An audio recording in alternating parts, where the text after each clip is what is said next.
guys, I Shreya Katyal welcome you all to today's talk. We are at Pragati Maidan at the Yogshala Expo 2018. ये अपनी लोक कला संस्कृति को समर्पित है।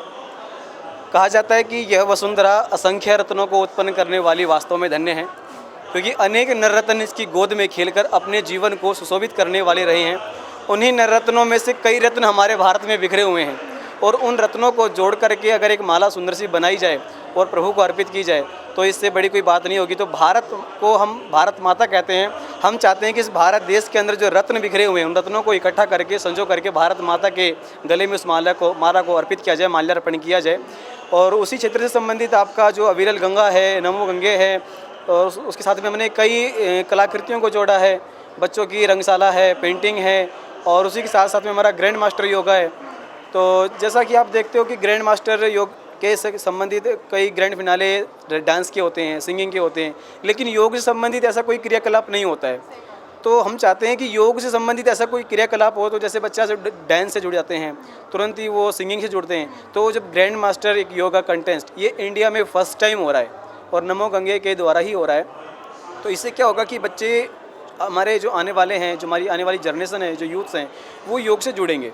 वैसे भी किसी भी अच्छी चीज़ को सिखाने के लिए क्रिएटिविटी का पिंच डालना बहुत ज़रूरी होता है। तो अगर आप ऐसे किसी को बोलोगे कि योगा करो तो वो बोर हो जाएगा, वो शायद इतना ध्यान ना दे। बट जब हम उसमें क्रिएटिव एलिमेंट्स डाल देंगे, जैसा कि आपने कहा कि पेंटिंग्स हैं, डांस कॉम्पिटिशन, नुक्कड़ नाटक, उसके थ्रू अगर हम अपना कंसेप्ट समझाएंगे तो लोग शायद नहीं डेफिनेटली रुचि लेंगे। हम जहाँ खड़े हैं, this is the Yogshala health pavilion. This is the free health checkup camp and जहाँ पे फ्री डॉक्टर्स कंसल्टेशन है, free health checkup into the BP checkup, weight, then blood checkup, sugar checkups and free of the checkups like the body mass checkups, जो कि free checkups हो रहे हैं। And उसके साथ साथ हम लोग इनको जो आयुर्वेदिक मेडिसिन हैं वो रेकमेंड कर रहे हैं। तो अभी हम बात कर रहे हैं मिस्टर DN शर्मा जी से, जो एक फिजिशियन है। हम जानेंगे उनसे कुछ नेचुरोपैथी के बारे में, आयुर्वेद के बारे में। Hello sir. सर, पहले तो थोड़ा सा अपने प्रोफेशन के बारे में हमें बताइए कि एक्चुअली आयुर्वेद और ये नेचुरोपैथी ये चीज़ है क्या आखिर?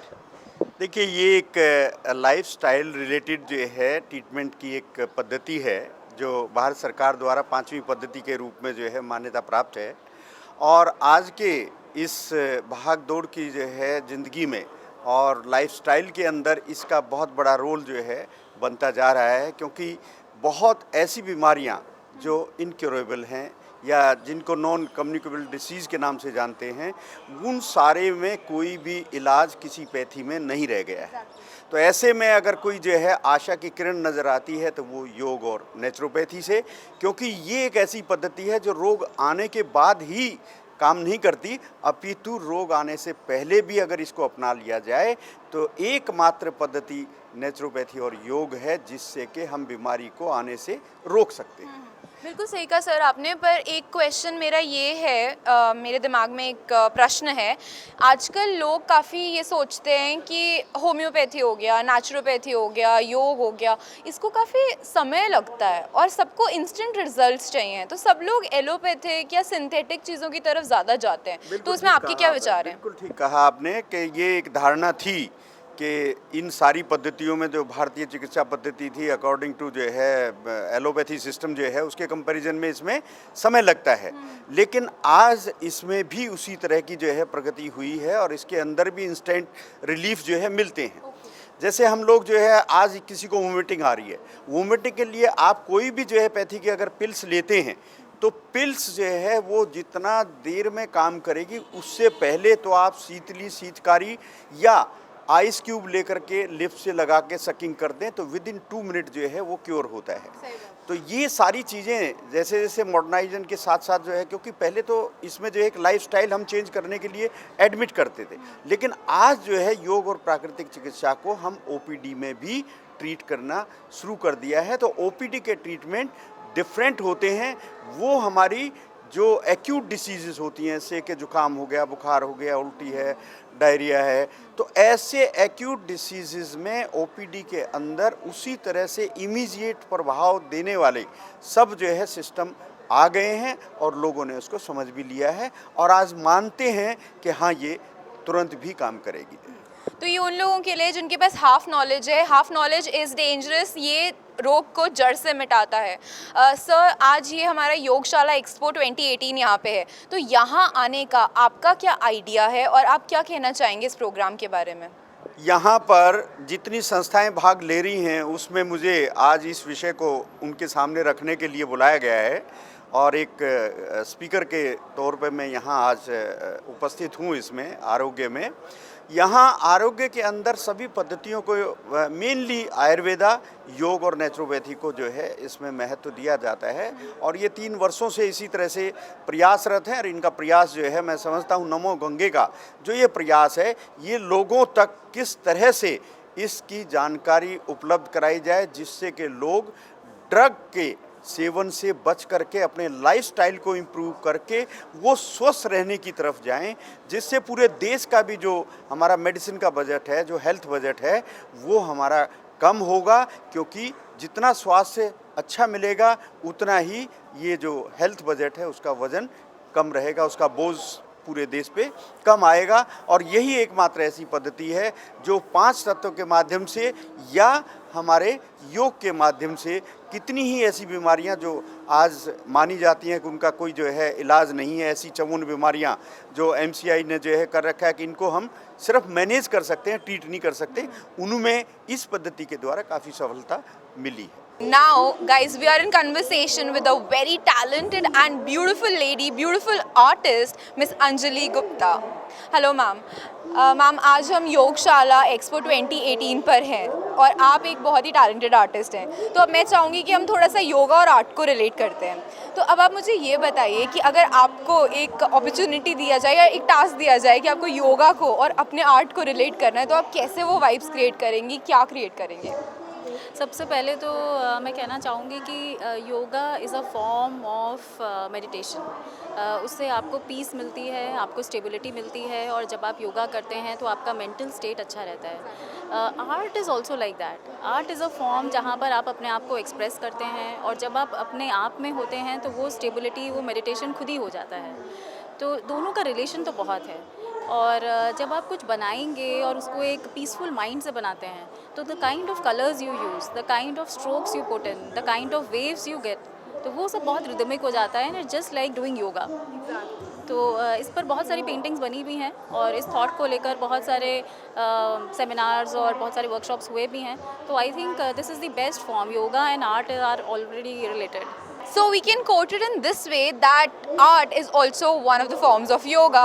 So you can experience that bliss while painting, while drawing and while you are floating in the world of art. So ma'am, आज यहाँ पर योगशाला एक्सपो 2018 में एक कंसेप्ट हम लोग ये भी लेकर चल रहे हैं, बेटी बचाओ बेटी पढ़ाओ, और हम जानते हैं कि आपने भी इस पर एक बहुत ही अच्छी सी चीज़ क्रिएट करी है। So I want you to enlighten the audiences about that.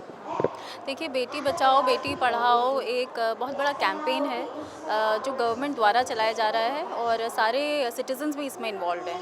End of course India जैसे कंट्री में आपको खुद ही पता होगा कि हम लोग बेटियों को कितना सप्रेस करके रखते हैं। इन स्टेट्स लाइक हरियाणा, राजस्थान, वहाँ पर गर्ल बॉय रेशियो भी बहुत कम है और यहाँ तक हो गया है कि लड़कियों को शादी करने के लिए लड़के नहीं मिल रहे हैं, तो उनको पास के गाँव में जाना पड़ता है और फिर लड़के लाने पड़ते हैं।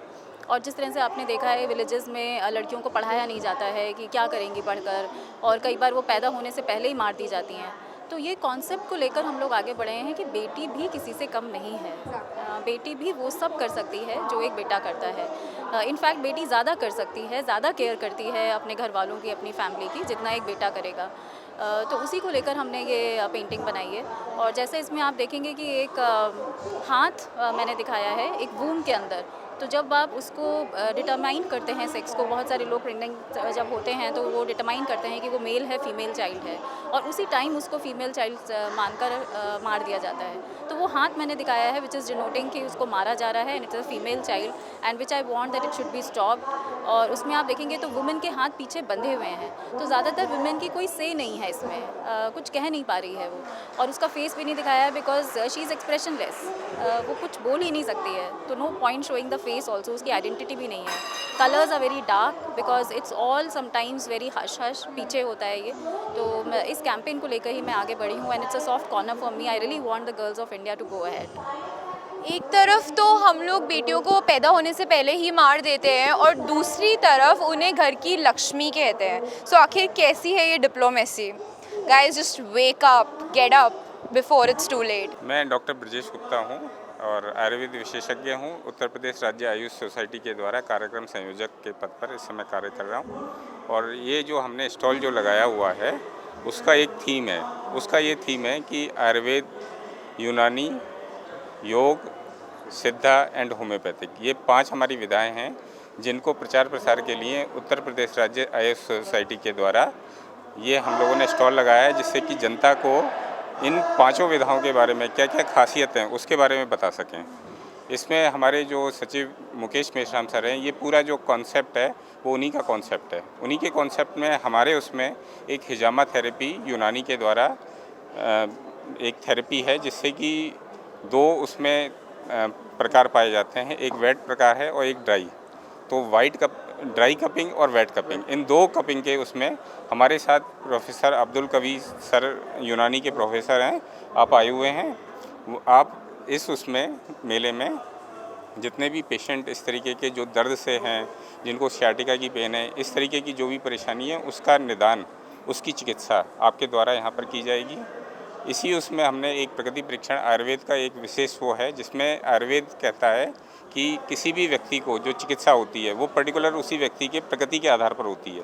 हमारे यहाँ एक ही मेडिसिन तीनों, हर एक आदमी को एक नहीं दी जा सकती. हर एक आदमी को अलग अलग मेडिसिन देनी होती है. उसी के आधार पर प्रगति परीक्षण का हम लोगों ने एक यहाँ पर कैंप लगाया हुआ है, जिसमें हम लोगों की प्रकृति बताएंगे उनको, और उनको ये बताएंगे कि आपको क्या खाना चाहिए, क्या नहीं खाना चाहिए, जिससे आपको रोग ना हो. तीसरा हमारा जो है जलोका थेरेपी. जलोका थेरेपी भी आयुर्वेद से की एक थेरेपी है, जिसमें कि विभिन्न प्रकार की जो ब्लड में जो भी जितनी भी बीमारियां होती हैं, उससे जो जलोका उस बीमारी को निकाल के उसको व्यक्ति को स्वस्थ करता है. ये भी एक आयुर्वेद की विशिष्ट थेरेपी है. और योग में हमने BMI को एक आधार माना है. उस BMI के आधार पर हम लोगों ने लोगों को 3 कैटेगरी में डिवाइड किया. एक पतले, जो जिनका BMI कम होता है, एक नॉर्मल BMI और एक अधिक BMI वाले. अधिक BMI वाले मोटे कहलाते हैं. तो मोटे व्यक्ति को किस प्रकार का योग करना चाहिए, स्वस्थ आदमी को किस प्रकार का योग करना चाहिए, और पतले व्यक्ति को किस प्रकार का योग करना चाहिए, उसके बारे में हमारे योग ट्रेनर हैं वो बताएंगे. इसी तरीके से जो हमारी 5वीं वो है जो होम्योपैथिक से हम जच्चा बच्चा, मतलब जो प्रसूता स्त्री है उसको कौन कौन सी समस्याएं होती हैं, उनका बचाव हम होम्योपैथिक से कैसे कर सकते हैं. जो बच्चा होता है उसके कौन कौन से रोग होते हैं, उनकी कौन कौन सी समस्याएं होती हैं, उनका निदान हम लोग होम्योपैथिक से किस तरीके से कर सकते हैं, इसके बारे में हमारे होम्योपैथिक के एक्सपर्ट यहाँ पर आए हुए हैं गाजियाबाद से और गौतम बुद्ध नगर. ये 2 से हमारे होम्योपैथिक अधिकारी आए हुए हैं, चिकित्सा अधिकारी. वो जितने भी पेशेंट आएंगे, जो महिलाएं आएंगी, जो बच्चे आएंगे, उनकी समस्याओं को उससे निदान कराएंगे. This event has people from various states of our country, and now we are at the stall of Gujarat, and we will talk to Mr. Soman about his concept and what is he doing here at Yogshala Expo 2018. In the state of Gujarat, we have come here like other states to promote Ayurveda and alternative medicines. We have so many hospitals and treatments in which we are able to give at a very less cost good treatments and authentic. So we would like to promote, and in this environment we have like-minded people and visitors right from morning. There are thousands of people arriving here. We like to educate them, we like to guide them on wellness. And wellness does not mean that it costs a lot of money. And we have the Indian way of wellness, which is economical, quick relief, and in the long run for a healthy life. And that is why we are here. Now that's amazing, and that's an amazing idea. And one thing I would like to know is that what is the condition of yoga amongst the natives of Gujarat? Like how do they practice yoga, or do they believe in it? Actually, as the lifestyle of a Gujarati is such that yoga has been there since the inception. So in the household, in the societies, in schools, it is practiced in a normal way. It's not a special curriculum. It's a part of lifestyle for us. That's Amazing. That's amazing. It should be a part of your life. Thank you. So, health is wealth and is the need of the hour. मुझे आशा है कि आज का ये ज्ञान आपको एक healthy lifestyle की ओर ज़रूर लेकर जाएगा। आज के लिए योगशाला एक्सपो 2018 से बस इतना ही। मैं श्रेया कत्याल लेती हूँ आपसे इजाज़त, मगर बहुत जल्द मिलूँगी एक नए इवेंट के साथ। Till then you keep watching MS TV, हर पल आपके साथ।